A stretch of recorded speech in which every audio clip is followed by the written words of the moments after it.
This is footage of a social media influencer with 4 million followers being arrested. However, just before the arrest, he even provoked the police by calling them.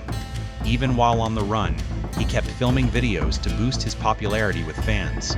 After the arrest, a generation of notorious internet figures came to an end.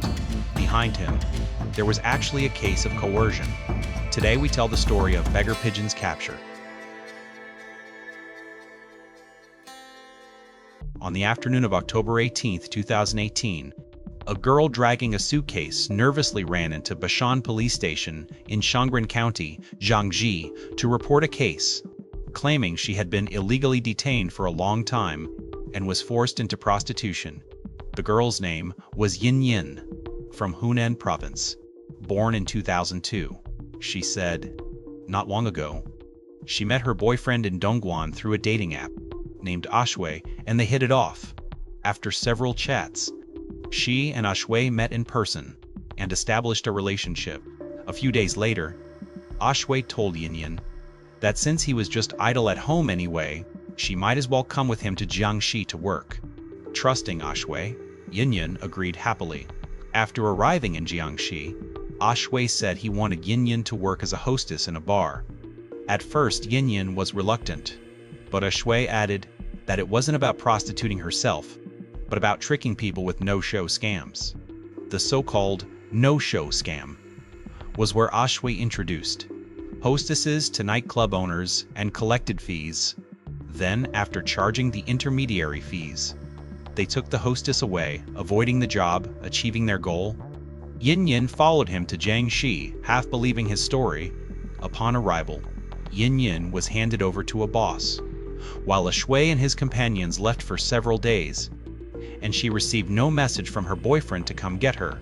Instead, she was kept under watch in this 3-story building, forced to entertain more than 20 customers daily, until the day of October 18th.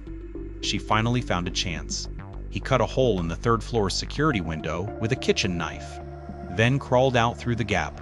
At first, the middle-aged man watching over her tried to drag Yin Yin back inside, but there were many nearby residents gathered around, so the man dared not do anything to her, and that's how Yin Yin escaped from danger. After understanding the case, the local police immediately arrived at the scene, but the hideout was already deserted. They must have fled at the moment Yin Yin escaped. They ran away at that exact moment. Later, the police found the landlord of the building and learned from him that the tenants were a married couple. The man's name was Li Chong, and they rented the building under the pretext of running a foot spa business with a lease of 5 years. After obtaining information on the criminals, the investigating officers set up stakes overnight at various locations. And the next day, when the couple Li Chong were preparing to return home, the police found their whereabouts and successfully arrested both. After being caught, the couple Li Chong quickly confessed to their crimes. Based on their statements, the police also raided a hideout located in Yangzhou, Jiangsu, and rescued several girls who were forced into prostitution. After investigation, these girls were almost all from rural areas, and they had all dropped out of school early and stayed at home. And without exception, they were tricked into the hideouts through so-called boyfriends.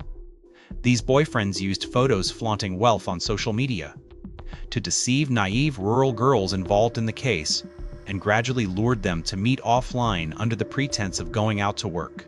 A few days later, Ashui and his accomplices who had deceived Yin Yin were also arrested. According to their confession, for every girl introduced to Li Chong's control, they would receive 7,000 yuan. But soon, the police discovered that Ashui and a few recruiters were only young men just in their early 20s, and they all came from Guizhou. So how did they come to know Li Chong from Jiangxi? This brings us to their middleman, whom we mentioned at the start of the video as the millionaire internet celebrity Beggar, Beggar J, whose real name is Gao Defei. Born in 1991 in a rural family in Rongjiang, Guizhou, he was mischievous in the village since childhood. He spent all day doing petty thefts and sneaky acts. Because of these small-time stealing behaviors, his father, the village committee director, often disciplined him. After Gao Defei entered middle school, he became notorious for being rebellious. And after arguing with a teacher, his father even hit him. The next day, he stole 200 to 300 yuan from home, then took a train to Guangdong. In the following years, Gao Defei moved among Guangdong, Fujian, and Zhejiang provinces, meeting many idle buddies. But his pockets were cleaner than his face, and so, in 2011, Gao Defei and some buddies started stealing lottery tickets in major markets, just to fill their stomachs. Gradually, safe and sound, the group grew unsatisfied with petty theft.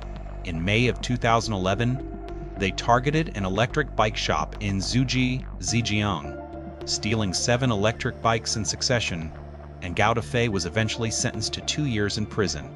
In the blink of an eye, 2 years passed, and after release, Gao Defei was still wandering around, without choosing to return home. At that time, short video platforms were rising, and various internet stars emerged out of nowhere. Gao Defei saw they made a lot of money through live streams, and got inspired to leave a strong impression on the audience, and to fit his past beggar-like life. Gao Defei named himself Beggar Brother, often posting some rustic-style videos, which attracted many fans. He gained some fame. Afterwards, a talent agency approached him, seeing the unique drifter vibe in Beggar Brother, and promised to package him as a major streamer. Thus, through their operations, Beggar Brother began acting out scripted performances, first smashing Lamborghinis, then live streaming fights arranged with other influencers, claiming to be the biggest boss in Guangzhou, gained millions of followers in a short time. An average nobody, just like that, made a comeback, becoming the Beggar clan leader in the eyes of his fans. After building a fan base, Gao Defei started monetizing through live streaming and other methods, earning a considerable income, but 50% of it was taken by the platform, and another 30% went to the agency, leaving very little for Gao Defei. To maintain his wealthy image online, Gao Defei spent 1.4 million yuan to buy a luxury car outright. Plus, he had many followers depending on him. Gradually, he realized his income was far from covering daily expenses, so he started selling fake shoes and fake watches. Although he often struggled to make ends meet in real life, the rich persona of Beggar Brother still attracted many fans. Many naive young women chatted with him, and Gao Defei often met them privately. During these repeated meetings, he discovered a more violent scheme, which was to lure them to illegal prostitution dens, profiting from referral fees, and step-by-step expanding the network of his contacts in the hierarchy. As mentioned before, Ashwei met him by chance. In the first half of 2018, Ashwei met Beggar Brother as a fan on the streets of Jiangjuji, approached him and asked for a photo. After some conversation, they surprisingly found they were both from Guizhou and exchanged contact information. Gradually, Beggar Brother and Ashwei got close, and learned that Ashwei introduced girls to a certain boss. So he told Ashwei that from then on, any girls he tricked should be handed to him, not to any other boss. Over several years, Beggar Brother used his influencer status to keep expanding.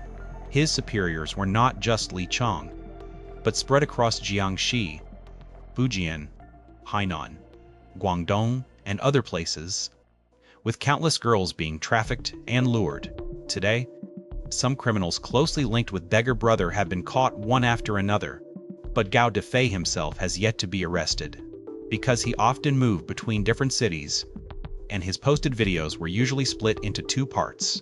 It was impossible to clearly see the surroundings. After the incident, he developed a certain awareness of counter-surveillance, and stopped live streaming, not updating his works for a long time. In March of 2019, Gao Defei was listed as a wanted person online.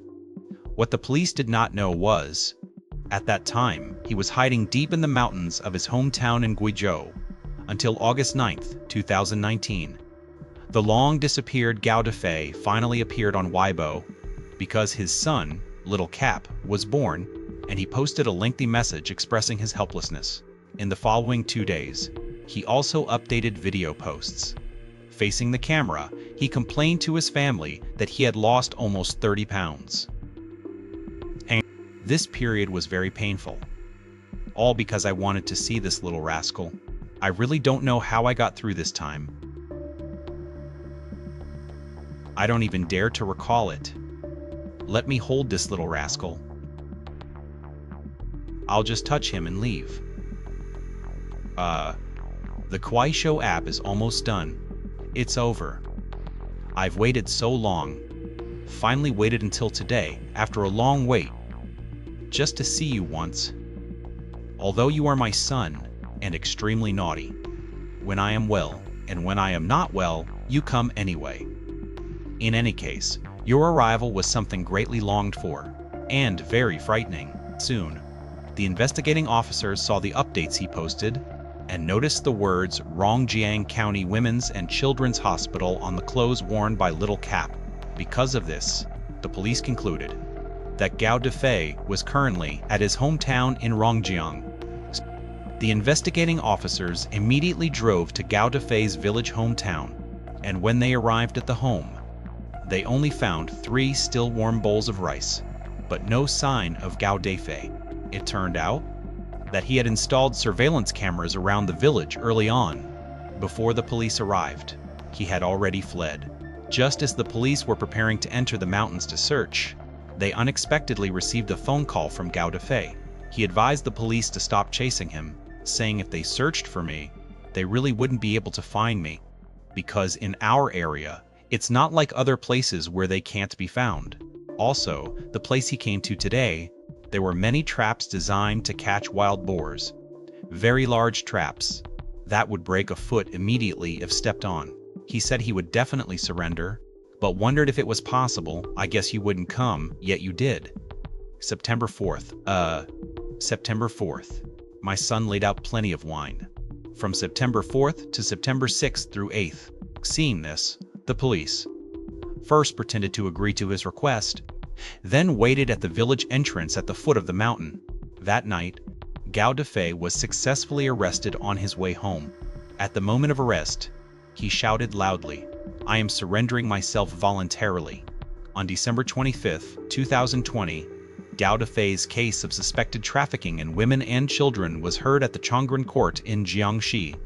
Due to the large number of victims involved, he was ultimately sentenced to 13 years and 6 months. He did not file an appeal afterward. The others involved in the case, including Ashui and the Yishang couple, due to the severity of their crimes, were each sentenced to 11 years. It is worth mentioning that, after Beggar brother was arrested, many of the Beggar gang's disciples continued to support him, all expressing they would wait for his release from prison, which is truly hard to understand.